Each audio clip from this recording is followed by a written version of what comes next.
Hello friends, welcome back to my YouTube channel. This is Sachin Sharma again back with another video. दोस्तों, मामला mob lynching का हो या किसी को मुआवजा दिलाने की बात हो या कोई ऐसी हत्या हो जिसे राजनीतिक रंग दे दिया गया हो या फिर लोगों के साथ पुलिस की बर्बरता या किसी के साथ हुई ज्यादती, हर घटनाक्रम के बाद जब बहस होती है तो उसमें मानव अधिकार आयोग की बात भी होती है। ऐसे में यह जानना ज़रूरी है कि आखिर मानव अधिकार आयोग क्या है और ये कैसे काम करता है। दरअसल आम लोगों पर जनता की तरफ से या पुलिस या सरकार के किसी तंत्र की तरफ से अगर कोई बर्बरता ज्यादती की जाती है तो मानव अधिकार आयोग उस पर नज़र रखता है। दरअसल मानव अधिकार का अर्थ उन सभी अधिकारों से है जो व्यक्ति के जीवन और उसकी स्वतंत्रता, समानता और उसके सम्मान से जुड़े हैं। यह अधिकार भारतीय संविधान के भाग 3 में मूलभूत अधिकारों के नाम से साफ साफ लिखे गए हैं। इन अधिकारों में प्रदूषण मुक्त वातावरण में जीने का अधिकार, पुलिस हिरासत में यातनापूर्ण और अपमानजनक व्यवहार न होने का अधिकार और महिलाओं के साथ सम्मानजनक व्यवहार होने का अधिकार शामिल है। कोई भी पीड़ित या उसकी ओर से कोई अन्य व्यक्ति आयोग में अपनी याचिका पर सुनवाई और कार्रवाई कर सकता है। इसके अलावा आयोग न्यायालय की स्वीकृति से न्यायालय के सामने लंबित मामलों में हस्तक्षेप कर सकता है। आयोग के पास ये शक्ति है कि वह संबंधित अधिकारियों को पहले से सूचित करके किसी भी जेल का निरीक्षण कर सके। आयोग मानव अधिकारों से संबंधित संधियों पर भी ध्यान देता है और उन्हें अधिक प्रभावी बनाने के लिए लगातार काम करता रहता है। लोगों को उनके मानव अधिकारों से वंचित करना उनकी मानवता को चुनौती देना है।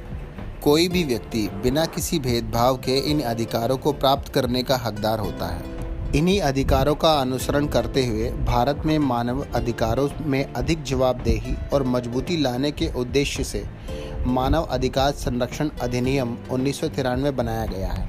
मानव अधिकारों के उल्लंघन से संबंधित कोई मामला यदि नेशनल ह्यूमन राइट्स कमीशन की नॉलेज में आता है या शिकायत के माध्यम से लाया जाता है तो नेशनल ह्यूमन राइट्स कमीशन को उसकी जांच करने का अधिकार है। इसके पास मानव अधिकारों के उल्लंघन से संबंधित सभी न्यायिक मामलों में हस्तक्षेप करने का अधिकार होता है। आयोग किसी भी जेल का दौरा कर सकता है और जेल में बंद कैदियों की स्थिति का निरीक्षण एवं उसमें सुधार के लिए सुझाव भी दे सकता है। नेशनल ह्यूमन राइट्स कमीशन संविधान या किसी अन्य कानून द्वारा मानव अधिकारों को बचाने के लिए प्रदान किए गए सुरक्षा उपायों की समीक्षा कर सकता है और उसमें बदलावों की सिफारिश भी कर सकता है। नेशनल ह्यूमन राइट्स कमीशन मानव अधिकारों के क्षेत्र में अनुसंधान का कार्य भी करता है। आयोग प्रकाशनों, मीडिया, सेमिनारों और अन्य माध्यमों से समाज के विभिन्न वर्गों के बीच मानव अधिकारों से जुड़ी जानकारी का प्रचार करता है और लोगों को इन अधिकारों की सुरक्षा के लिए प्राप्त उपायों के प्रति भी जागरूक करता है। आयोग के पास दीवानी अदालत की शक्तियां हैं और यह अंतरिम राहत भी प्रदान करता है। इसके पास मुआवजे या हर्जाने के भुगतान की सिफारिश करने का भी अधिकार है। नेशनल ह्यूमन राइट्स कमीशन की विश्वसनीयता का अंदाज़ा इसी बात से लगाया जा सकता है कि इसके पास हर साल बहुत बड़ी संख्या में शिकायतें दर्ज होती हैं। नेशनल ह्यूमन राइट्स कमीशन उन शिकायतों की जांच नहीं कर सकता जो घटना होने के 1 साल बाद दर्ज कराई जाती हैं और इसीलिए कई शिकायतें बिना जांच के ही रह जाती हैं। कई बार ऐसा देखने को मिलता है कि जिन लोगों के ऊपर मानव अधिकारों की रक्षा की जिम्मेदारी होती है वही अपनी शक्ति का दुरुपयोग कर लोगों के मानव अधिकारों का हनन करने लगते हैं। इसीलिए इस बात को सुनिश्चित किया जाना चाहिए कि देश के सभी व्यक्तियों को उनके मानव अधिकारों की प्राप्ति हो।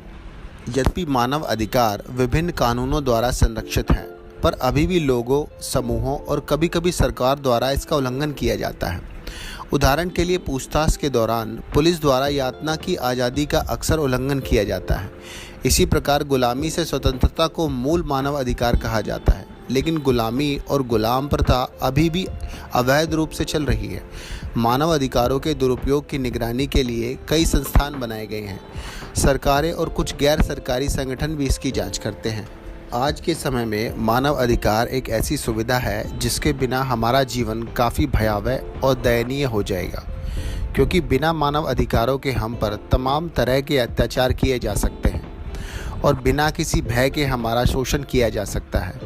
वास्तव में मानव अधिकार सिर्फ आज के समय में ही नहीं पूरे मानव सभ्यता के इतिहास में भी काफ़ी आवश्यक रहे हैं। भारत में भी प्राचीन काल में कई सारे गणतांत्रिक राज्यों के नागरिकों को कई विशेष मानव अधिकार प्राप्त थे।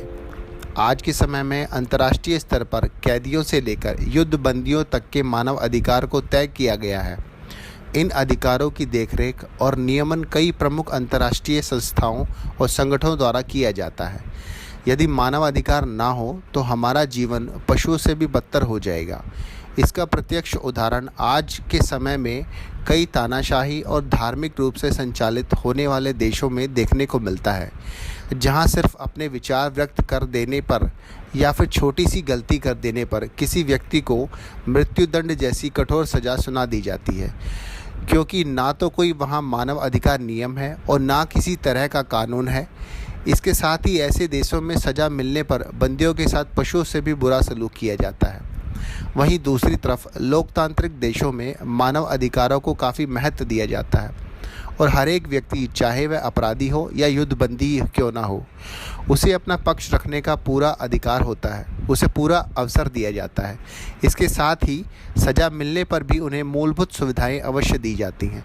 इस बात से हमें अंदाज़ा लगता है कि मानव अधिकार हमारे जीवन में कितना महत्व रखते हैं। बने रहिए मेरे साथ, ऐसे ही फिर किसी नए आर्टिकल के साथ आपसे मुलाकात होगी। अगर आपको मेरा वीडियो पसंद आया हो तो इसे लाइक और शेयर ज़रूर करें और चैनल को सब्सक्राइब करना ना भूलें। धन्यवाद।